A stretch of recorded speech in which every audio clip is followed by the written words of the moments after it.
Olá! Hoje na nossa aula de microbiologia e parasitologia, comigo, professora enfermeira Thaís Pereira, nós iremos continuar, o tema de parasitologia e dar continuidade ao tópico 6.3, que aborda a respeito da patogenia da infecção bacteriana e fatores de virulência. Como eu falei para vocês anteriormente, a gente se pergunta por que as pessoas adquirem doenças infecciosas. E o que acontece? Acontece que as pessoas acabam adquirindo essas doenças infecciosas porque os micro-organismos eles são capazes de superar as defesas do organismo humano.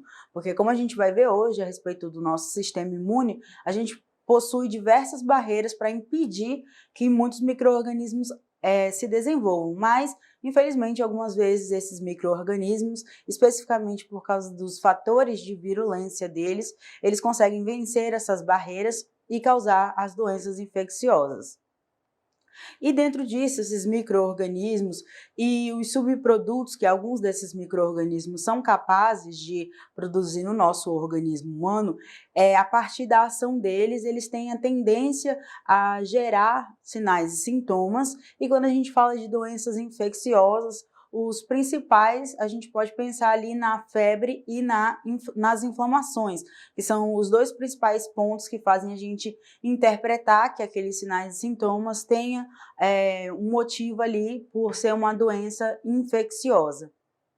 E além disso, para que esse micro-organismo seja capaz de dominar o hospedeiro, no caso o corpo do ser humano, ele precisa de dois fatores que são fatores críticos, que no caso é a quantidade de micro-organismos que o nosso corpo é exposto e também os fatores de virulência desses micro-organismos. Então, a quantidade de micro-organismos a quais nós somos expostos e os fatores de virulência são os dois fatores críticos para que esse micro-organismo domine o nosso corpo e vença as nossas barreiras que a gente vai ver hoje.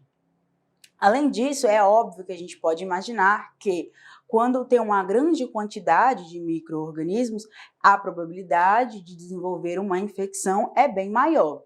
Mas isso não modifica em nada o fato de que mesmo sendo uma quantidade pequena de micro-organismos, se eles forem altamente virulentos, eles também têm as chances de causar doenças aos seres humanos.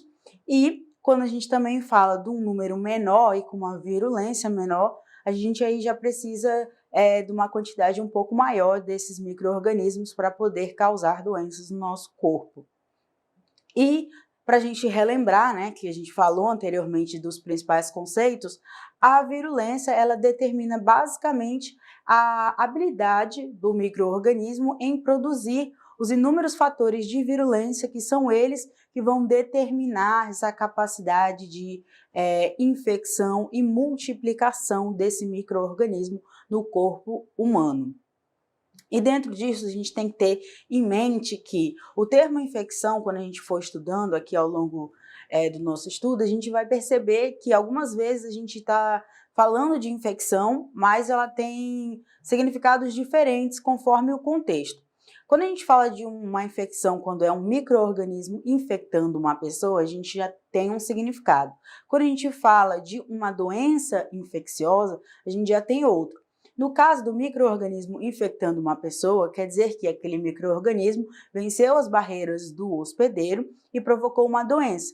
E a doença infecciosa é, no caso, a infecção propriamente dita causada por esse micro-organismo. E como eu falei, normalmente a gente tem que estar atento para o significado que é usado o termo infecção e doença infecciosa. E dentro disso a gente tem que ter noção que existem os tipos de infecção bacteriana. E dentro dessa infecção bacteriana a gente tem que saber que para que o micro-organismo cresça num determinado ambiente, a gente precisa que existam nutrientes naquele ambiente, mas também que aquele micro-organismo seja capaz de se ligar às superfícies, no caso a superfície celular, para poder crescer ali naquele ambiente. E com base nisso, como eu falei, esses micro-organismos, para crescer no ambiente, logo após a aderência dele às células, eles precisam de um nutriente, eles precisam dos nutrientes, um meio de cultura para que eles possam crescer, se desenvolver, no caso, e se multiplicar. E quando eu falo aqui para vocês de tipos de infecção bacteriana, eu tenho que vocês têm que ter em mente que as bactérias, todas elas capazes de provocar doenças no corpo humano, elas se utilizam de dois mecanismos principais, que são a produção de toxinas e a invasão e a inflamação. Então, quando eu falar com vocês sobre quais são os dois mecanismos principais que as bactérias usam para poder causar uma infecção ao corpo humano, são a produção de toxinas e a invasão e inflamação. Quando a gente fala de toxinas produzidas por bactérias, a gente está falando de dois tipos de toxinas, as exotoxinas e as endotoxinas. São as duas principais categorias de toxinas produzidas por bactérias. E dentro disso, as exotoxinas, elas são polipeptídeos que são liberados através das bactérias, enquanto as endotoxinas são lipopolissacarídeos, que eles estão integrados à parede celular das bactérias. Então, esses dois tipos de toxinas são produzidos por essas bactérias, mas eles são liberados em situações diferentes. Quando a gente fala de endotoxinas, os principais micro-organismos produtores dessas endotoxinas, são os bacilos, né? São uma forma das bactérias, e os cocos gram-negativos. Vocês lembram lá que na microbiologia, quando a gente falou de bactérias, a gente tem as bactérias gram-positivas e gram-negativas. Então, as gram-negativas, elas são responsáveis por produzir endotoxinas. E no caso desses bacilos e desses cocos gram-negativos, eles são responsáveis por gerar com frequência a febre e o choque, que no caso a gente está falando aqui do choque séptico. E essas endotoxinas também são capazes de provocar outras manifestações, no caso, manifestações sistêmicas.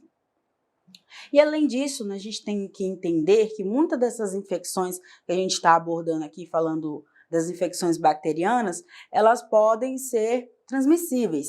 Isso quer dizer que, quando uma doença é transmitida, ela é passada de um indivíduo para o outro.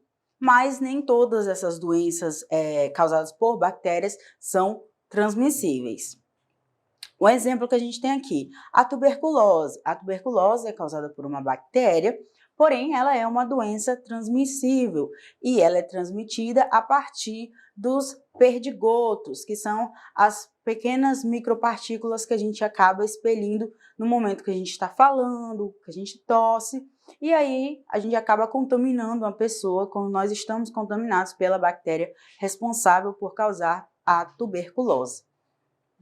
Outra doença que a gente tem um exemplo aqui, que ela se desenvolve a partir da produção das exotoxinas, é o botulismo. O botulismo não é uma doença transmissível, porque aqui a gente já está falando da produção da toxina num alimento e a pessoa só desenvolve os sinais e sintomas dessa infecção bacteriana se ela ingerir esse alimento contaminado com essas exotoxinas. E também a gente tem que entender que a maioria das fontes de transmissão para essas doenças bacterianas, elas são classificadas como fontes externas. E agora a gente tem que entender o processo de como que a pessoa adoece, né, quando ela está infectada por uma bactéria. Isso a gente chama esse processo de estágios da patogênese bacteriana. Isso quer dizer que desde o momento que o indivíduo é exposto até o momento que a gente alcança a melhora, a gente tem a alta, no caso, a melhora clínica. E a gente tem alguns passos, que são uma sequência dos estágios da infecção. O primeiro passo é quando nós somos expostos a uma fonte externa de micro-organismos, onde a gente tem a nossa porta de entrada, que é por onde os micro-organismos entram no nosso corpo. A gente pode ter como porta de entrada as vias respiratórias, a pele, o sistema gastrointestinal e também o sistema urinário. São portas de entrada para essas bactérias. Logo em seguida, a gente tem a segunda fase, que é a fase da evasão das defesas primárias do hospedeiro, como a pele e o ácido gástrico. No caso, a gente tem algumas linhas de defesa do nosso corpo que foram projetadas para a gente estar apto a se defender de muitos micro-organismos, mas algumas vezes alguns micro-organismos acabam vencendo essas barreiras. E a outra fase que a gente tem é a fase que a gente chama de aderência, que é quando as nossas bactérias, através dos pili, que são uma estrutura que compõe as bactérias, como se fossem pequenos dedinhos, digamos assim, eles fazem parte da estrutura externa da bactéria e são esses pilis que permitem que a bactéria se ligue às células, se ligue às membranas mucosas. A quarta fase, o quarto estágio, no caso, é a colonização, que a colonização diz respeito ao processo de multiplicação daquela bactéria naquele local onde ela se aderiu. O outro processo é quando a gente já está falando ali das manifestações clínicas da doença, porque nesse processo que essa bactéria se aderiu ali, começou a se multiplicar, ela também está produzindo as toxinas. E são essas toxinas que são responsáveis por gerar no nosso corpo os sinais e sintomas específicos para a doença responsável, para o micro-organismo responsável, no caso, por causar aquela doença. E daí a gente tem nesse passo essa produção dessas toxinas e logo em seguida a gente tem a invasão, que é a partir dessa invasão que a gente inicia com o processo inflamatório causado por essa bactéria. Logo em seguida, o nosso organismo, observando que tem alguma coisa errada, tem algo acontecendo ali que não é normal, o nosso sistema imunológico, que é responsável por defender o nosso corpo, ele entra em ação. A gente tem a nossa imunidade inespecífica e específica, como a gente vai ver daqui a pouco, e nossas células de defesa, elas entram em ação para impedir que essa bactéria continue se multiplicando e produzindo toxinas. Logo em seguida, que é a última sequência desses estágios da patogênese bacteriana, é quando a gente está evoluindo para a recuperação, que nosso corpo conseguiu se defender daqueles micro-organismos que estavam se multiplicando, no caso as bactérias. E também tem o fato de que muitas vezes a gente vai acabar indo ao médico, faz uso de uma medicação, muitas vezes os antibióticos, e aí, juntamente com o nosso sistema imunológico, a gente acaba tendo a recuperação dessa doença e a gente volta a ser considerado um indivíduo saudável. E dentro desse processo que a gente viu agora anteriormente a respeito desses estágios, para isso acontecer, a gente também tem que entender todos os fatores relacionados à transmissão dessas doenças. Como é que ocorre? Quando a gente entende o modo de transmissão das bactérias e de qualquer outro agente infeccioso, a gente tem uma noção de como realizar um processo que a gente chama de quebra da cadeia de transmissão. Porque todas as doenças, elas têm uma maneira para serem transmitidas. E se a gente sabe como a gente adquire essa doença, a gente pode impedir essa cadeia de transmissão. E é por isso que é importante a gente conhecer quais são as vias que a gente acaba se contaminando com alguns micro-organismos. Dentro desse processo, desse modo de transmissão, inúmeras das doenças infecciosas, elas acabam ocorrendo através do contato entre seres humanos, mas também a gente pode acabar se contaminando através de outras fontes, que são as fontes não humanas. Um exemplo é o solo, a água e os animais. Então, a gente pode se contaminar entre os humanos e também através das fontes não humanas. E como a gente viu lá na aula anterior, a gente falou sobre a nossa microbiota normal. E ela é uma das responsáveis, né, por manter esse equilíbrio no nosso corpo e impedir que alguns micro-organismos patogênicos acabem se desenvolvendo. Então, se esse micro-organismo vence essa nossa barreira, dessa nossa microbiota normal, a gente acaba correndo o risco de ser acometido por doenças. E no caso, esses patógenos, eles são muitas das vezes eliminados pelo nosso trato respiratório e gastrointestinal. Então, a gente tem uma porta de entrada e uma porta de saída desses micro-organismos do nosso corpo. Então, nesse processo que tem a porta de entrada e a porta de saída, ela está sempre relacionada, ela é como se fosse um ciclo, tanto quando a gente entra o micro-organismo, quando ele sai do corpo. E nesse ciclo de portas de entrada e saída, a gente sempre começa pela porta de saída, porque é a partir da saída que uma nova pessoa pode se infectar. E as duas principais portas de saída, as portas de eliminação de patógenos do nosso organismo, é através do trato respiratório e do trato gastrointestinal. E dentro disso, as formas de transmissão, normalmente elas ocorrem por meio de aerosóis respiratórios ou por contaminação fecal. E essa contaminação fecal tem a ver com as fontes relacionadas a alimentos e a água. Porque o que acontece?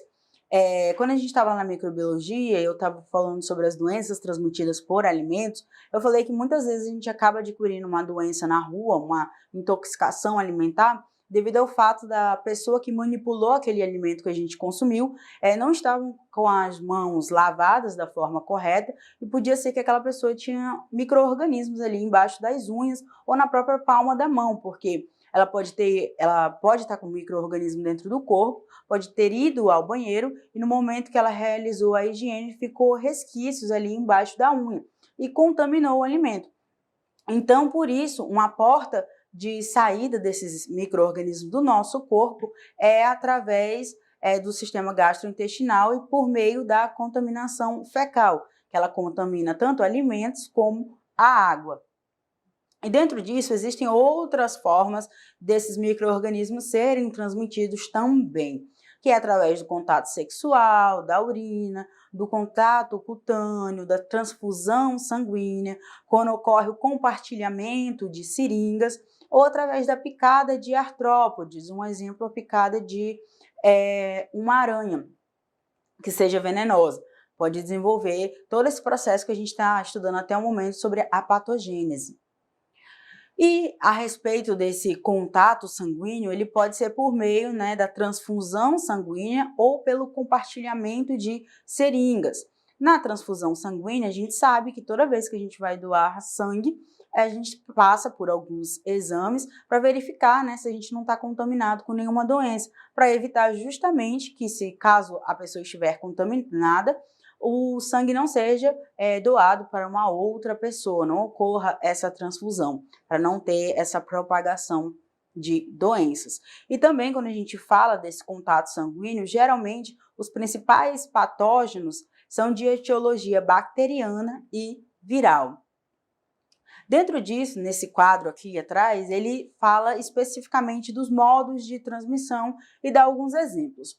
Nos modos de transmissão entre os seres humanos, a gente tem um contato direto, que um exemplo é a gonorreia, que ocorre por meio de via sexual. A gente tem a ausência do contato direto, que também é entre humanos, que é a disenteria, que é no caso que eu dei o exemplo lá, da pessoa que manipulou o alimento sem estar com as mãos higienizadas da maneira correta, que a gente chama esse contato indireto de via fecal-oral. A gente também tem a via transplacentária, que também pode ser chamada de transmissão vertical. O exemplo que a gente tem aqui é da sífilis congênita, que acontece da mãe passar para o filho por via transplacentária. Outra via também que a gente tem é a via parenteral, que pode ocorrer a transmissão de diversos micro-organismos.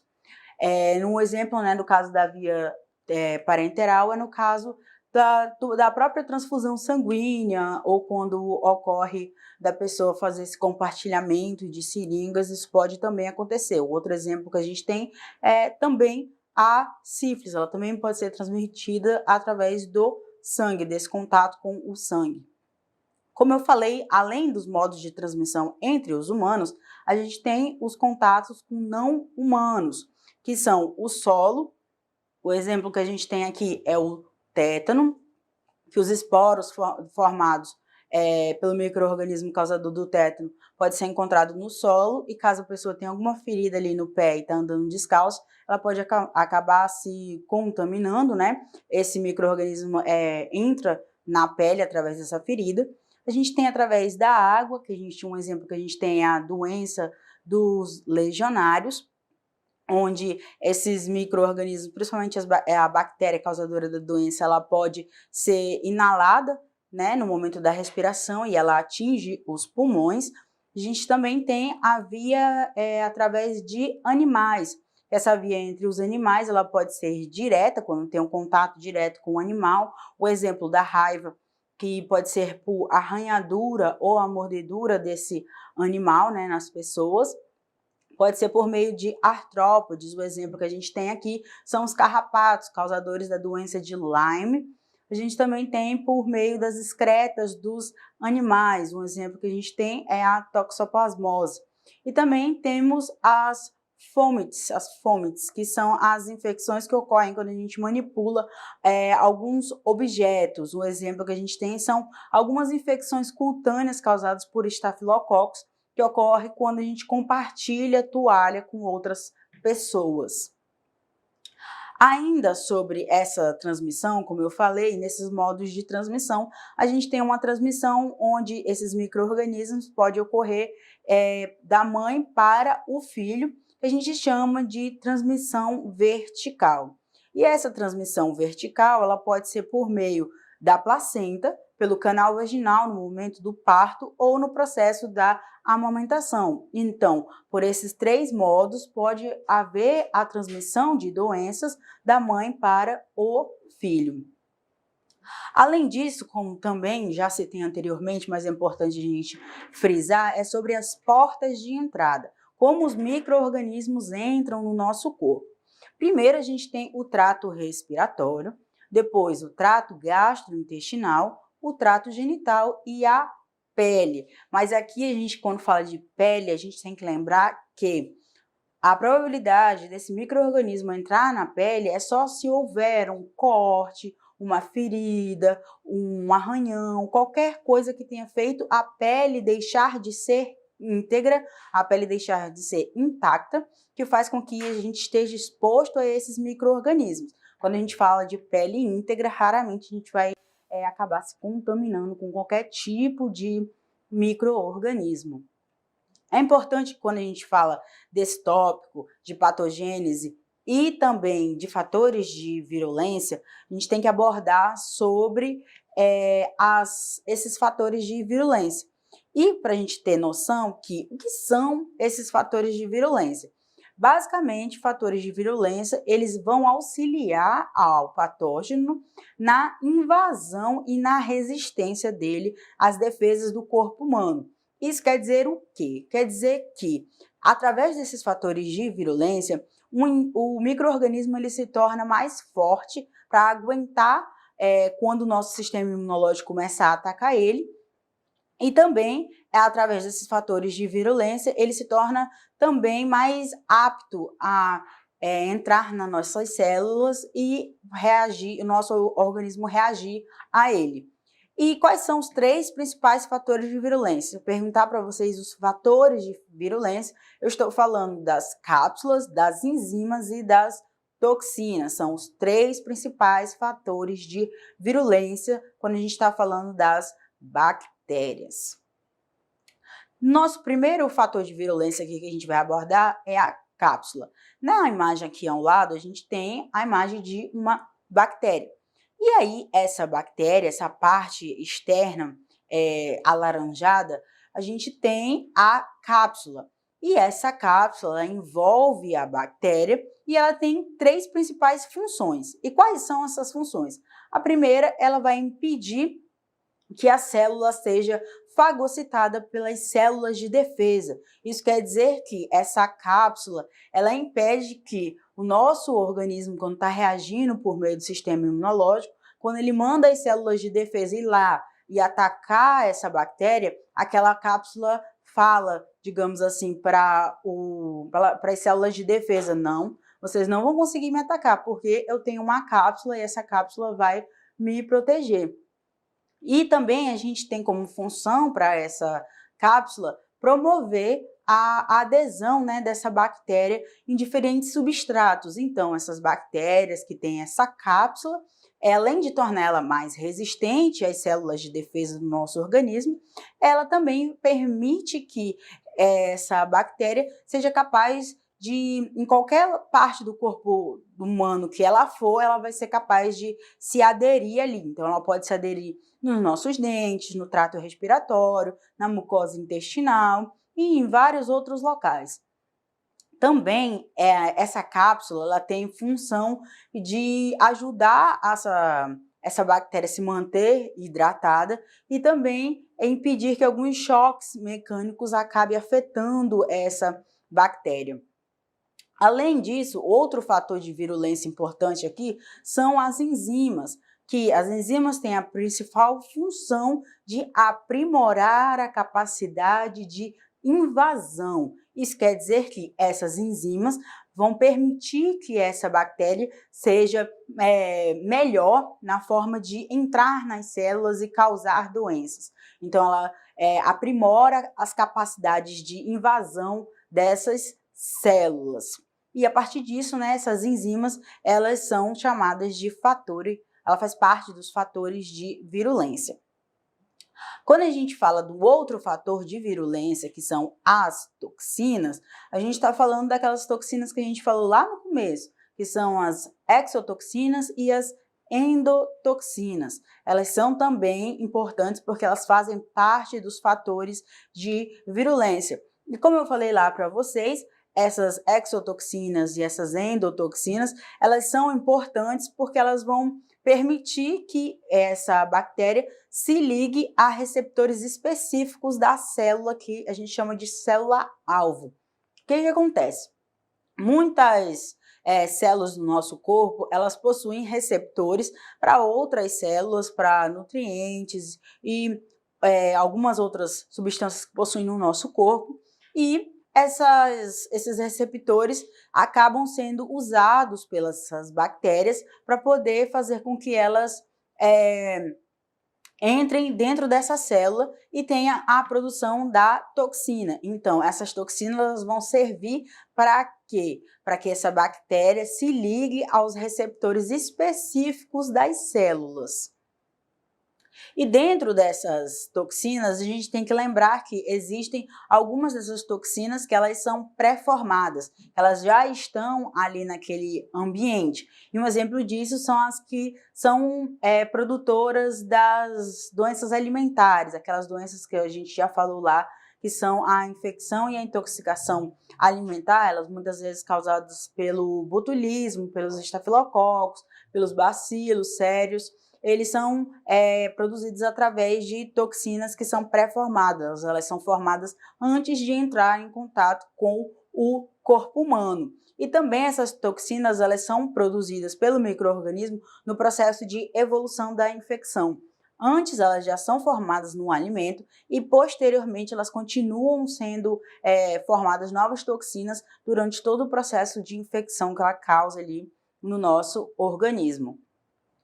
E o exemplo que a gente tem também é o Clostridium botulinum, que é o causador do botulismo, e o Clostridium tetanium, que é o responsável por causar o tétano.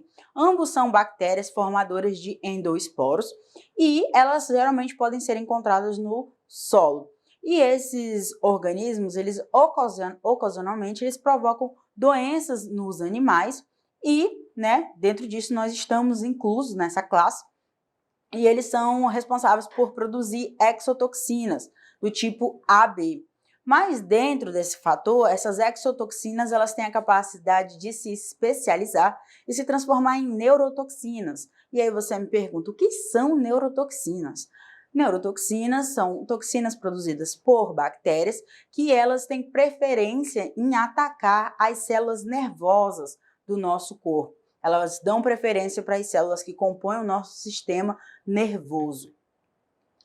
E o que acontece? Frequentemente, a C. botulinum, para ficar mais fácil para a nossa cabeça, a gente abrevia C. botulinum, ela vai crescer e vai produzir toxinas, né, nos alimentos, e nesses alimentos que são acondicionados de maneira inadequada. Vocês lembram lá que quando a gente falou a respeito da microbiologia de alimentos, a gente fala sobre as maneiras corretas de conservação de alimentos? É justamente para isso, para impedir que algumas bactérias formadoras de esporos acabem contaminando os alimentos que a gente consome. E o exemplo que a gente tem aqui é a C. botulinum, causadora do botulismo. Dentro disso, a toxicidade das endotoxinas ela é baixa quando ela é comparada à das exotoxinas. E nisso, todas as endotoxinas, elas são responsáveis por produzir sintomas sistêmicos como a febre e o choque no nosso organismo. Dentro disso, as endotoxinas elas são responsáveis por serem produzidas, né, pelas bactérias gram-negativas. E dentro disso, ela é geralmente responsável pelo processo que a gente chama de choque séptico. E esse choque séptico é caracterizado pela febre e pela hipotensão, que é a queda da pressão arterial, essa hipotensão, que são as características mais evidentes que mostram, né, que a pessoa está tendo um choque séptico. Dentro disso, a gente tem duas características do choque séptico que são interessantes. O choque séptico, a gente tem que ter noção que ele é diferente do choque tóxico. E no choque séptico, a gente vai ter a presença dessa toxina produzida por essas bactérias na nossa corrente sanguínea, correndo pelo nosso corpo inteiro. Então, a gente vai ter uma ação generalizada, que é assim que a gente chama as manifestações sistêmicas que acometem todo o nosso corpo humano. Nesse caso, no choque séptico, isso acontece devido à produção dessas endotoxinas, que elas vão para a nossa corrente sanguínea e, como o sangue percorre o nosso corpo todo, essas toxinas serão levadas para todas as partes do nosso corpo. E outro fator interessante a respeito disso é que nesse choque séptico a gente pode acabar indo a óbito. E também muitas vezes a gente faz uso, né, dos antimicrobianos, dos antibióticos especificamente, para lidar com essas bactérias produtoras de endotoxinas que estão ali no nosso organismo. E é interessante saber também que quando é realizado testagem sanguínea, cultura, a hemocultura, né, que é o processo que a gente verifica a presença de micro-organismos ali no nosso sangue, quando a gente já está fazendo o uso dos antibióticos, a gente vai ter uma amostra negativa para aquelas bactérias, quando os antibióticos já começaram a fazer efeito. Antes disso, é possível verificar a presença daquela bactéria no nosso sangue.